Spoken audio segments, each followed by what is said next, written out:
हा जो भूगोल आहे ना, हा भूगोल नीट समजून घ्या.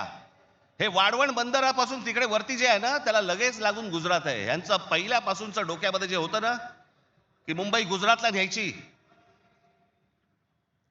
मग मुंबई गुजरातला न्यायची असेल तर काय करायला लागेल? पालघर जिल्हा ताब्यात घ्यायला लागेल, ठाणे जिल्ह्याचा भाग ताब्यात घ्यायला लागेल, या MMR रिजनचा भाग ताब्यात घ्यायला लागेल, तर मुंबईपर्यंत पोहोचता येईल. माणसं पहिली बदा तिकडे टाका, त्यांचे मतदारसंघ फोडा, मराठी माणसांना फोडा, हे मतदारसंघ ताब्यात घ्या आणि त्याच्यानंतर सांगा, अरे खासदार तर आमचाच, आमदार तर आमचाच, नगरसेवक पण आमचाच, महानगरपालिका ही आमच्या हातात.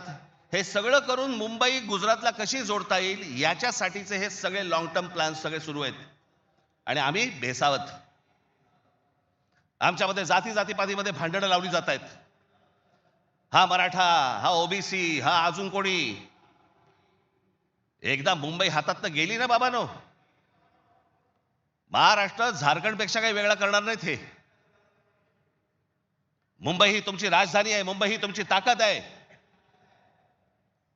पण जो मस्तवालपणा जो अंगामध्ये शिरलेला आहे यांच्या, की आम्ही काहीही करू, कुठूनही मतं आणू, जे यांनी विधानसभेला केलं तेच करण्याचाही आता पण प्रयत्न करणार.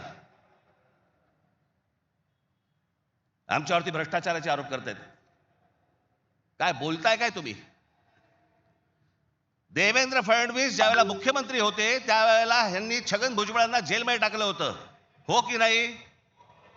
मांडी लावून बसलेत. अजित पवारांचे बैलगाडीभर पुरावे घेऊन गेले होते.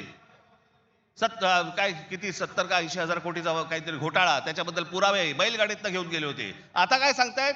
कोर्टात केस आहे, पुरावे असतील तर त्यांना अटक होईल. अरे मग तुम्ही पुरावे दिले होतेत ना, द्या आता कोर्टात.